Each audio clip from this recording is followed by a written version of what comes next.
तपाईहरुलाई मैले यो अहिले माउन्ट सदोममा ल्याएको छु। यो तपाईलाई म सदोमको बारेमा बताउन चाहन्छु।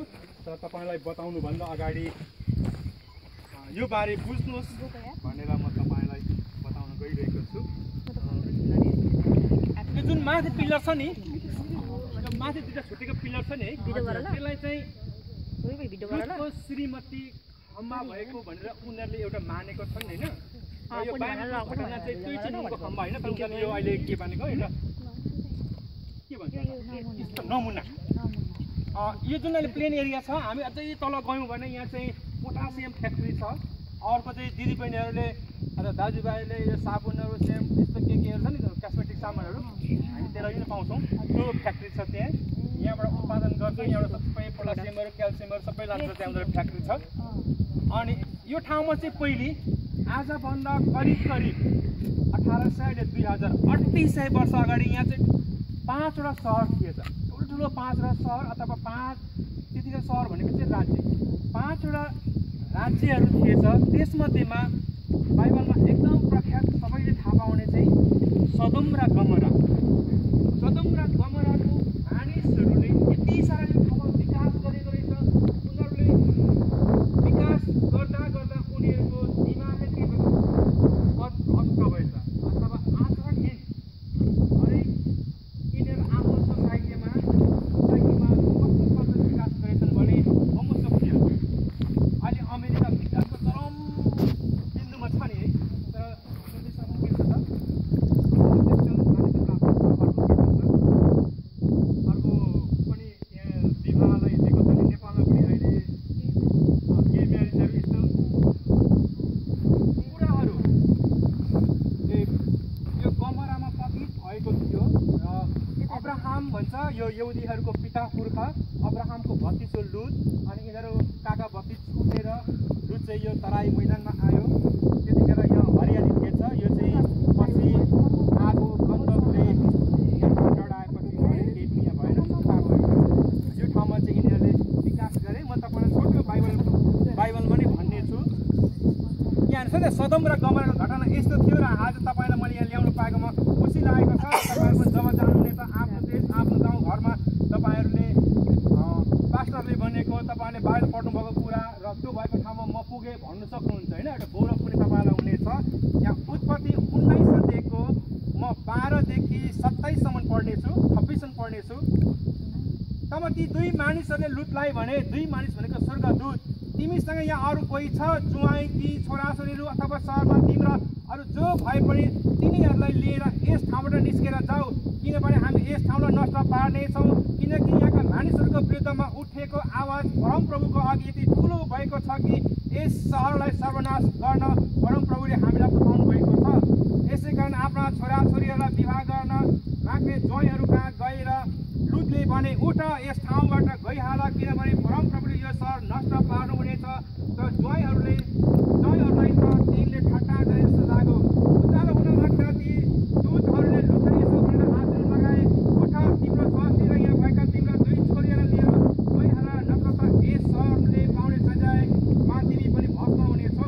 जब तिनले हालचाल गरिरहे तब ती मानिसहरूले तिनकी स्वास्नी र दुवै छोरीहरू हात समातेर सहर बाहिर ल्याए, किनभने परमप्रभुको दया तिनीहरूमाथि थियो।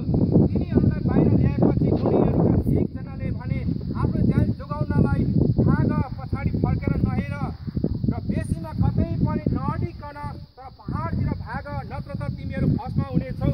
तब लुतले उनीहरूलाई भने, हजुर हो, त्यसो नहोस्। हेर्नुहोस्, तपाईँको दासले तपाईँको अनुग्रह पाएको छ र मेरो प्राण बचाएर तपाईँले मलाई ठुलो करुणा देखाउनु भएको छ। म पहाडतिर भाग्न सक्दिनँ, नत्र त यस विपत्तिमा परेर म मर्नेछु।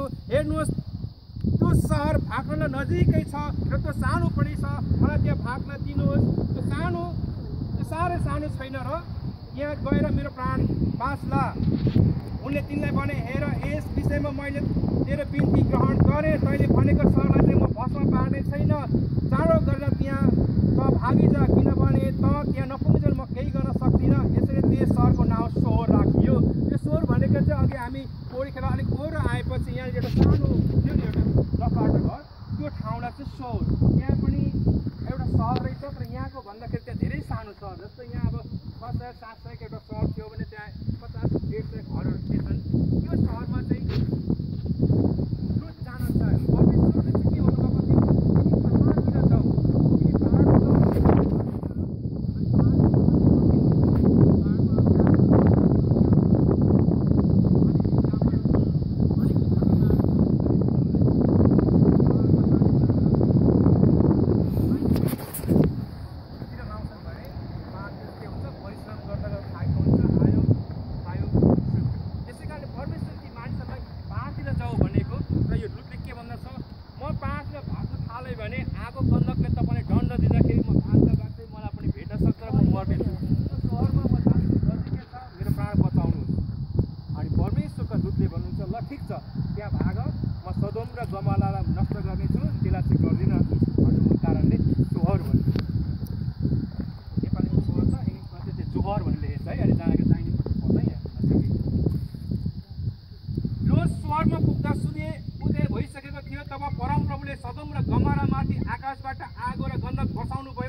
लुटको स्वास्नी पछाडि फर्केर हेरिन् र तिनी नुनको थाम भइहालिन्। हेर्नुहोस् त। अनि यो जब लुट र उनको श्रीमती, उनको छोरा होइन, दुईजना छोरीहरू भागेर यो सदोम र गमोरा यो नजिकै यही ठाउँ कहाँनिर थियो। यहाँदेखि भागेर उहाँहरू जब भाग्दै भाग्दै स्वर्गतिर जाँदै हुनुहुन्थ्यो अनि स्वर्गबाट आगो बर्सियो अनि सायद त्यो सहरहरू डढ्न थाल्यो अनि उहाँ गयो होला है। अनि लुटको मेरो अनुभवमा लुट चाहिँ अगाडि हिँड्यो होला, त्यसपछि उसको दुईजना छोरी अनि श्रीमती चाहिँ पछाडि थियो होला होइन। अनि हिँड्दै जाँदाखेरि चाहिँ आगो डढेको अनि त्यो लुटको श्रीमतीले सोच्छ होला, ओहो मेरो घरमा सुनचाँदी थियो, मेरो घरमा गाईबस्तु थियो, ओहो उसको छोरीले भर्खर मगनी भएको ज्वाइँहरू रहेछ, ज्वाइँहरू चाहिँ के भयो होला, सायद अझ आफन्त नजिकको नातेदार थियो होला, के भयो होला। एकपल्ट हेर्छु मात्रै। यहाँ परमेश्वरले के भन्नुभएको थियो, पछाडि फर्केर नहेर, तिमी जब फर्केर हेर्नेछौ तिमी नष्ट हुनेछौ भनेको चाहिँ चेतावनी वार्निङ दिएको थियो। तर यहाँ लुटको श्रीमतीले फेरि उसलाई माया लाग्यो, आफ्नो आफन्तहरू, आफ्नो धन सम्पत्तिको, आफ्नो त्यहाँ भएको नजिकको छिमेकीहरूको। अनि जब फर्केर हेऱ्यो त्यो लुटको श्रीमती के भयो त, नुनको खाममा रुन्दै भयो। र यी बाउ छोरी दुईजना चाहिँ अगाडि बढे अनि यिनीहरू स्वर्गमा गएर बसे। यो पाठबाट हामी के सिक्छौँ भने तपाईँ र मेरो लाइफमा, तपाईँ र मेरो जीवनमा, तपाईँ र मलाई परमेश्वरले एउटा उद्देश्य दिएर सृष्टि गर्नुभएको छ। अनि तपाईँ र मलाई त्यो ठाउँमा जाउँ, तिम्रो र मेरो जीवनले यो काम गर भन्नुहुँदछ। र हामी कोही बेला पछाडि नगर भनेको कुराहरू, हामी नजाऊ भनेको ठाउँमा हामी जान्छौँ होइन, नखाऊ भनेको कुराहरू गर्दछौँ। त्यसै कारणले हामी नुनको खाममा त हुँदैनौँ र हाम्रो जीवनमा असफलता, हाम्रो जीवनमा जहिले पनि दुःख पीडाहरू आउँदछ। कोही बेला हाम्रा अग्रजहरूले, कोही बेला हाम्रा अगुवाहरूले हामीलाई त्यो ठाउँमा जाऊ भन्दाखेरि तिमी यो ठाउँमा नजाऊ, त्यो ठाउँमा जाऊ भन्दाखेरि हामी झन् नजाऊ भन्ने ठाउँमा चाहिँ फर्की जान्छौँ नि होइन। अनि कति दाजुभाइ दिदीबहिनीहरू हामीले असफलता भोगेका छौँ। त्यसै कारणले आज तपाईँ र म पनि यो लुटको श्रीमतीको जीवनबाट हामीले के थाहा पाउनु पर्दछ भने हामी पछाडि फर्किने होइन। हामी जस्तो सुकै पहाड होस्, पहाड भनेको चाहिँ कठिन नि, बेसीमा दौडिनु सजिलो हुन्छ कि पहाडमा दौडिनु सजिलो हुन्छ? पहाडमै गाह्रो हुन्छ नि है। त्यसै कारणले हामी गाह्रै होस् तर हामी बाँच्नुको लागि, जीवन पाउनको लागि हामी के गर्नुपर्छ त, पहाडतिर सर्नु पर्दछ, परिश्रम गर्नुपर्दछ अनि हामी सफलता पाउँदछौँ। त्यसै कारणले हामीले लुटको श्रीमतीलाई सम्झौँ अनि हामीलाई भनेको अग्रजहरूलाई, हामीले भनेको परमेश्वरको जनहरूलाई हामीले अगाडि बढ्यो भने निश्चय हाम्रो जीवनमा के हुन्छ त, सफलता पाउँदछ। त्यसै कारणले पछि कालान्तरमा त्यो नुनको खम्बा 3800 वर्ष भने पानी पऱ्यो होला, मिलेर गयो यो ठाउँमा नै। अनि यहुदीहरूले फेरि बाइबललाई आधार मानेर माथिको डाँडालाई चाहिँ आधार मानेर लुटको श्रीमती नुनको खम्बा भएको ठाउँ भएर राखेको। र धेरै मानिसहरू यहाँ आएर हेर्छन्, अवलोकन गर्छन्, जान्छन्। तपाईँले गुगलमा गयो भने देख्नुहुन्छ नि है, त्यहाँ नुनको खम्बा लेख्नु pillar of the goods wife भनेर लेख्नुभयो भने यो आउँछ है। हामीहरू यो सबै पछाडि फर्कौँ, हामी फोटो खिच्नेछौँ र सबैजना हामी एकपल्ट भनौँ न त आमेन भनेको आमेन। आमेन।